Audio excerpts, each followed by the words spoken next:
A year ago, at the start of 2024, I announced my project to make 12 feature-length films in 12 months. A project I've always wanted to do, and the more I thought about it, the more I'm like, it's time to do it. And it's an insane idea, and that was sort of the reaction when people heard me announce it. They're like, this is insane. Is he gonna do it? I don't think he's gonna do it. And I'm happy to say I freaking did it. I made 12 movies in 12 months with the help of so many lovely artists and friends and people I love to surround myself with and make stuff with. And also with the help of the Patreon. I want to give a huge shout out there. The Patreon money allowed me to just have so much freedom with this project, to travel, to help friends take time off work, to allow people to just like be invested in these projects with me was such a special part of this experience. So huge thanks to everyone who donated. That means the world. And I hope you're happy with what you supported. Let me take a moment, if you don't mind, to toot my own horn and toot all my friends' horns. We made 12 fucking fantastic movies. They're so well made. So much love was put into these things. They're so different. It was so important to me to have a big variation of ideas and concepts and shooting styles and genres. I just wanted to explore everything and in a more rich, fulfilling, in-depth way. You know, these are movies that I've seen resonate with hundreds and thousands of people. These are movies I've seen make hundreds or thousands of people laugh, and that's really the joy I want to spread. I love when movies make me laugh. I love when movies make me cry, and these movies have deeply connected with a lot of you guys, and I just want to say huge thanks for giving them all a chance. I'm so stinking proud of them. You know, they're like my babies. When it's like trying to choose your favorite child. When somebody asks me my favorite, I'm like, ooh, that one's good. Oh, but that one's really good. Ooh, I like them all. I'm just proud of them, you know. Some of them took months. Some of them took weeks. Some of them took less than a week. You know, ran the gamut, and that's really the point of this project. There's no right way to make a movie. There's no right way to make a good movie. There's no right way to create with your friends. There's no right way to enjoy your time on this goddamn planet. And boy, did I enjoy this year. There was hard-working moments, there was stressful moments, 30 days animating with Eric Bernhagen as we created our crazy masterpiece, Hello, My Beautiful Creatures. That was exhausting, but man, was it fun to be that close quarters with somebody for so long. I don't know if I've ever done an art project where it was just 30 days, 14-hour days animating, no weekends, and I'm so proud of that movie. Maybe it's my favorite, I don't know. That movie is so special. All my friends did such a good job voice acting. And man, the rain's coming down. Who cares? Who cares? And let me run through it. I did a mockumentary in my hometown called The Hero's Journey, etc. And that was a really fun exploration of this character, Caleb, that I've always loved playing. I feel like I really relate deeply to him in the chapters that I have felt lost or confused or kind of stuck in my old ways. And that resonated very deeply with me. And I was so happy to see other people connect with that one too. Then I went to Anyone Else But Me, sort of a crime comedy drama about identity. And man, Blake Rozier, I love Blake. I always wanted to make a movie starring him. And right out the gates this year, I'm like, I'm gonna do that. And he crushed it. Everyone's so good. Jim Belden crushed it. Caroline Cummings crushed it. That movie is so fucking cool. And I like that I'm not in it. I like being behind the camera. I like just getting good shots and directing and focusing on that. That's something I really learned this year, and I think I knew it from some of the shorts I did that I wasn't in. But man, it's just fun to direct and get lost in a story. Let me put this freaking scarf on this camera. It's gonna get wet. It's gonna get wet. Maybe that'll help, I don't know. But Anyone Else But Me, that's such a beautiful film. It's such a personal film. It really means so much to me through the weird abstract ending. I think I love to see when people kind of differentiate with me in ways, and it's like, I think that ending's perfect. Some people thought it was like a little unsatisfying, but I love the unsatisfying quality, and I love what it says to me personally. What it says to you can differentiate. I saw some people kind of hit the nail on the head for what it means to me, and that was really cool to see. It's cool to see people interact with your art on a deeper level and try to understand your whole philosophy, I guess. And I'm glad it worked for people. And up next was the text, shot in one continuous take during the Oscars. Every year I shoot a movie during the Oscars. The text was just so fun. It was me, Dax, Trent, Calvin, Ben, and Francesca just spending a weekend choreographing and blocking this one take.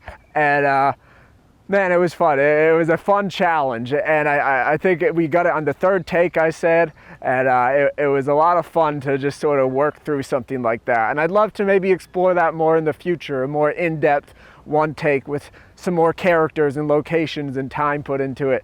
But that one was like a nice, almost gimme. I consider that one a gimme because it was like a weekend long shoot, but regardless, I'm really proud of it. I think it has enough ideas to hold its own. And then Hello My Beautiful Creatures, I already touched upon that, but man, what an experience. Huge thank you to Eric's girlfriend for letting us take over their bedroom for a literal month. We thought we would do it in 18 days, but the story just ballooned and went so many directions, and we were just so passionate about what we wanted to say and do, and all these characters we wanted to tie together. And it's really janky, 6 frames a second, but I don't care, because that's like what we could manage with our lives, with our time. Sometimes you really need to look at your life and be like, this is my life I'm spending. Time is not just some resource, it is your time on earth. And it's like, I don't think personally I would spend 6 months making the 12 frames a second version. It's not because I'm not devoted to it, it's just because I don't have the brain, I don't have the time. Eric certainly doesn't have the time to devote that really long, smooth stop motion that we would need to do that. But we wanted to tell this story, and we told this story, and we did it in the way we could manage. And that's what this project is all about. People don't have time, they don't have money. That is not an infinite resource for almost everyone on this planet. So making something that is truthful to you and how you can make it and the means you have is so valid and beautiful, and people are going to connect with it. And I'm so freaking proud of that movie. Mikey did a beautiful score. Never did a score before. Made this beautiful hour and a half of orchestral music. He worked his butt off on that, and it paid off. It's so good. That's released on Spotify, the soundtrack. You got to hear that if you haven't. And after that was It Just Takes Time. I went to Oregon, made a beautiful movie about grief with Dax and Drew and Noah and a couple other of their friends, and my brother was there. And yeah, I've gone through loss. I've lost my dad. I've lost my grandmother very recently.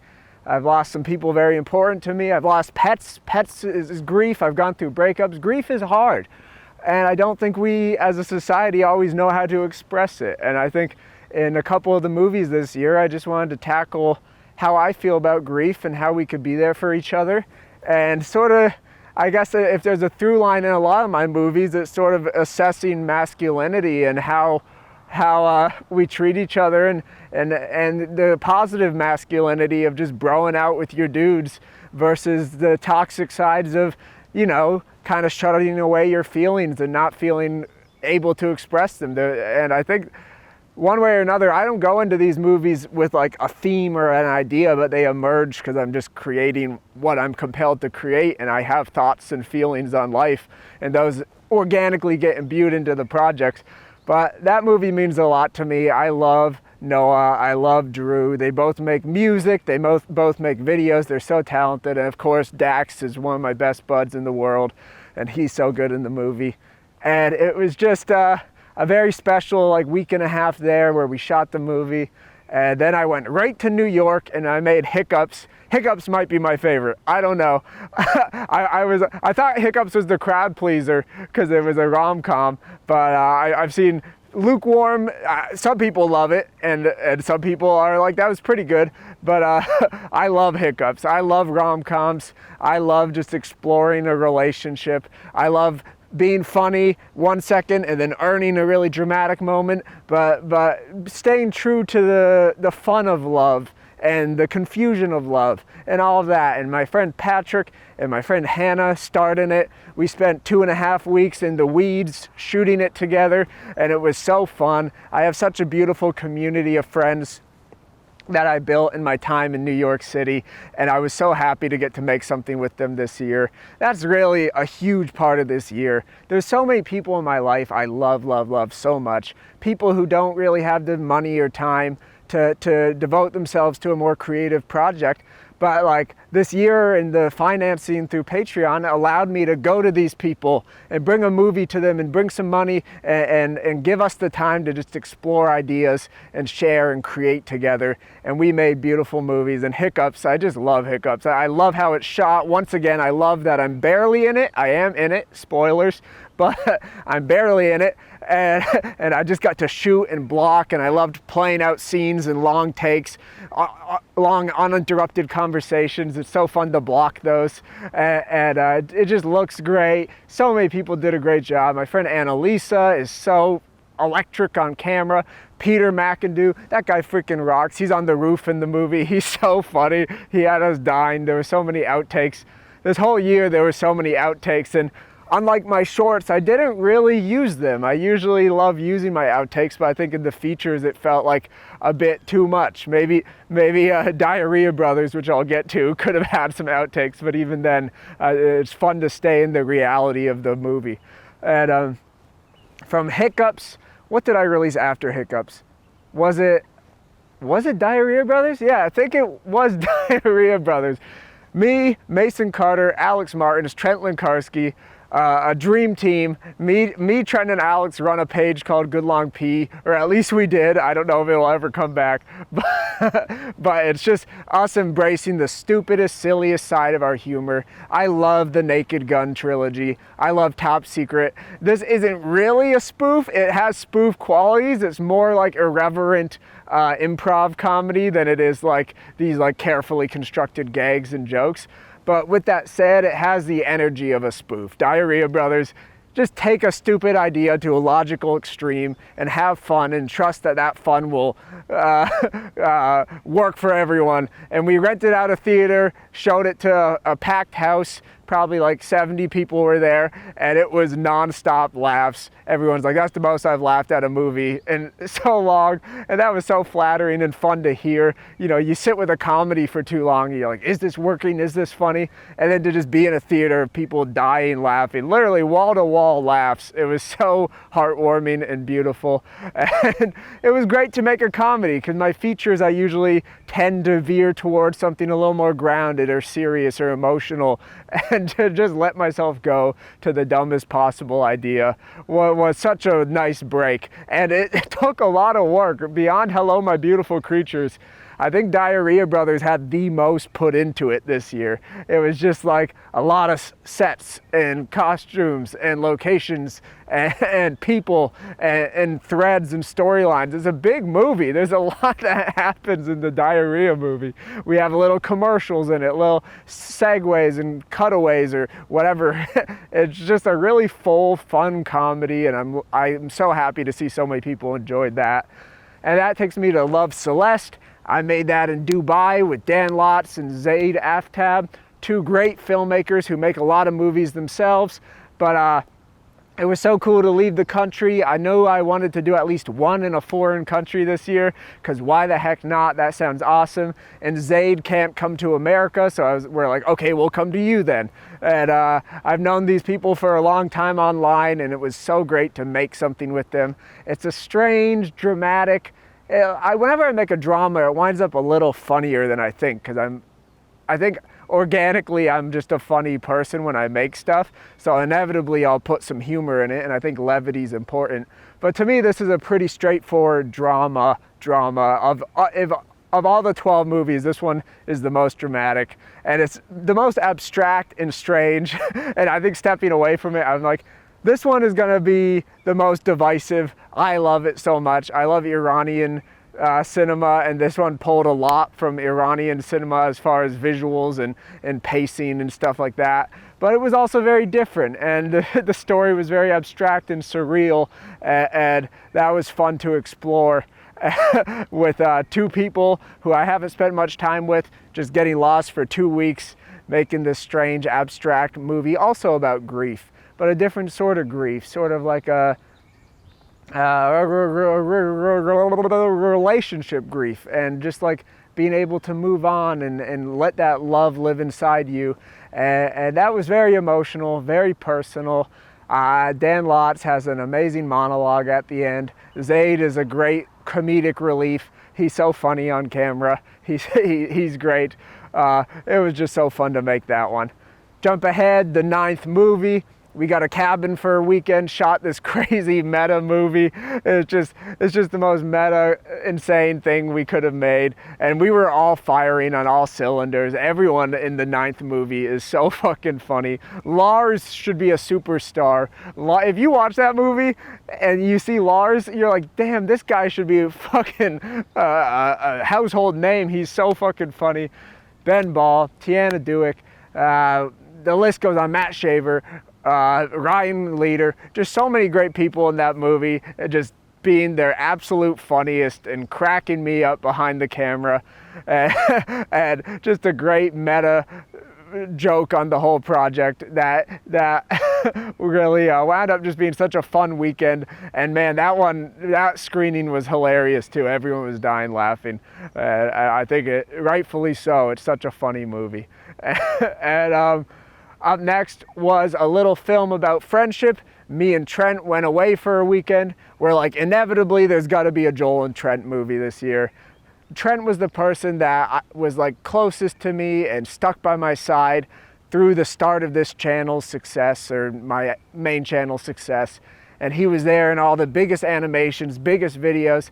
And ultimately, I think him and I just like talking, and we like being around each other. And I think people like watching that because we have a very funny, natural banter and dynamic. And we just wanted to share that. We made a movie called Things Could Always Be Worse a couple years ago. And that was a very nice sort of movie to just have Joel and Trent be Joel and Trent. And we wanted to sort of capture that in a different setting and get to some deeper conversations, but also just goof around. It's the guys being dudes kind of movie. And I think it's beautiful, so many great locations. And it was just a beautiful weekend with Trent, making a movie, sharing our thoughts and feelings. And I love you, Trent. If you're watching this, I love you, man. And up next was Your Point Girl. This was a movie I always wanted to do. I didn't get a chance to do updates on the last 3 or 4 movies on this channel because I got so caught up in just getting everything done. But Your Point Girl is a movie I always wanted to do. I think it's so stupid and lazy that whenever a movie is shot on an iPhone, they make a point to make it not look anything like an iPhone. It's like when Steven Soderbergh did it or whatever. It's like you see the behind the scenes, they got the iPhone on a gimbal, they got all these movie lights, and it's like, why are you trying to make the iPhone? What's the point there? What's the message there? It's like, oh, iPhone looked like movie. It's like, that's your big revelation, iPhone looked like movie? So I've always wanted to make an iPhone movie that felt purposeful and leaned into the format. And let me just make sure this is still going. Okay. An iPhone movie that just felt purposeful and leaned into the format and embraced the vertical video, because iPhones are such a huge part of so many of our lives, and we interact and interface with these goddamn things every day. And I wanted to make something that felt sympathetic towards people who do live in that bubble and exist on this phone world. And I think influencers are such a low-hanging fruit to make fun of, and I didn't want to do that. I wanted to make something that looked at it from an empathetic angle. And Devin was so great as the lead. She crushed it, just electric. She's a great actress, great singer too. She's awesome. And so many other of my friends. Brittany is so good in that one. Brittany was in a bunch of the movies, but she was so naturalistic and great in that one. I love her and Devin's conversations. And just all my friends came together to make that influencer movie, and that was shot over the course of one long day, and I think I'm proud of that fact. I think it's a very full movie for what it is. It says what it needs to say and ducks out, and I love a movie that says what it needs to say and ducks out.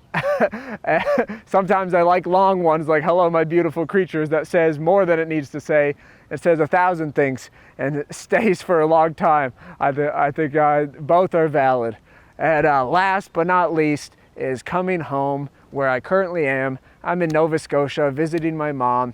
I always wanted to make a documentary about my mom. She has such a beautiful soul. I wanted to capture that and just share a movie together. And I have all this beautiful art with my dad. And my mom has acted in many of my things as well, but I feel like I just wanted to have something for me and my mom to have and see our relationship and see this beautiful thing we share and let her express herself through music because she's a damn good songwriter. And man, that movie, yeah, it makes me cry. I was crying editing it. It's a beautiful documentary, just a beautiful farewell to the year. Full circle with the Caleb movie, just about being lost and returning to your mom. And aren't we all in need of that sometimes? Just checking if it's on. Those are the movies. I'm so happy with all of them. I think they're all beautiful. I think anyone could find things to appreciate if they dove into them. I think we are just so lucky to be in this day and age where movies aren't able to be gatekept anymore. You know, that was a big point of this project. There was 2 points. There was 3 points. There was probably 7 points actually. But the gist of it was I wanted to explore art in a deeper, more meaningful way, and I wanted to do it in a crazy way that proves that you don't need money and time to make good things. You just need confidence, and you need to love it, and you need to just make something that you believe in. And I believed in each and every one of these movies separately and independently, and then I also believed in the full project. And it just is if it can be anything, because these movies are always going to exist. You're always going to be able to watch them. I don't expect everyone to watch all of them. Thank you everyone who did watch all of them. It's like 15 hours of movie or something. But I want them to just exist as this rally cry of you can do it. And these aren't small movies. These aren't like mumblecore. Some of them are mumblecore, even though I detest that name because it's just like, what is that? That's just our life. We talk, we make stuff up. Life is just improvising and talking. And I think it's used with a negative connotation sometimes. But regardless, these movies aren't just people talking to each other. They're big crime thrillers. They're strange stop motion epics. They're explorations of celebrity through the format of iPhone. There's all these things you can do, and you don't need much. You don't need much. And of course I funded this project, and that helped. And of course I'm in a privileged position where I have this channel that supports me, and I have a safety net of savings that allowed me to take a year and take the hit. I lost money this year. I didn't pay myself a penny through the Patreon. All the Patreon money is going to art, and I haven't done the math. I eventually just stopped trying, but I think I didn't spend it all, so I'm gonna put that towards whatever projects I have next and just make more great stuff. And but regardless of my privileged position, I think if I can make 12 movies in a year with all my time, maybe you could make one, and maybe that's encouraging. Maybe you could see ideas and different things you could explore. Maybe you could just be like, wow, movie making is accessible. The most expensive, I think, was Diarrhea Brothers, and that cost, I think, $15K, $16K, which is an insane amount of money to spend on Diarrhea Brothers. But it's also insane that that would be the lowest of the lowest of the low as far as budgets go in any other region of the industry. We have bloated this format, this medium to such an obscene extent, and Diarrhea Brothers is a big movie with a lot going into it, and you can make that. Strip it back. Maybe you don't have 15K, most people don't. Strip it back. What can you make? What can you make? Okay, I can't rent these locations, I can't do this, but I can goof around with my friends, I can go to the public parks, I can do this. And you could piece together a story and something that's fun and something that people will connect with, and you could practice and hone your craft and make great stuff. And that's what I did this year, and I didn't miss the shorts whatsoever. I thought maybe at some point this year I'd be like, man, I wish I could make a short right now. Not once. I love making features. You know, we're kind of, once you go feature only mode, it's hard to go back, but we'll see what I do this year. I don't know what I'm doing this year. I have no plans. I got no metric, no weekly uploads, no monthly anything. I'm just gonna make whatever I wanna make and follow me on that journey. I think it's gonna be really special. But God damn it, this was a great year. It was a loaded year. A lot happened personally on top of the movies. It was a lot to juggle, but I worked my ass off. I worked harder than fucking anyone else on YouTube. That's not true. There's a lot of hardworking people, but I exhausted myself, and I knew I would do that, and I'm happy to do that to give you guys amazing stuff to watch. And thank you so much for joining me on this crazy long year. Checking one more time if it's on, because my scarf is covering the light. But I love you guys. Happy New Year. I hope you have a great 2025. Thanks for watching. Thanks again to the Patreon. Thanks to all my friends who made these movies possible.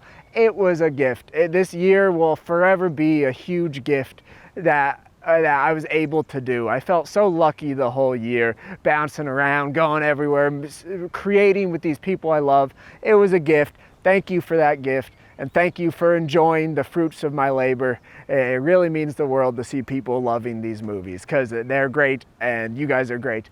And I hope to see you guys making movies, whoever wants to. And see you guys. I love you guys. I love movies. Have a nice day.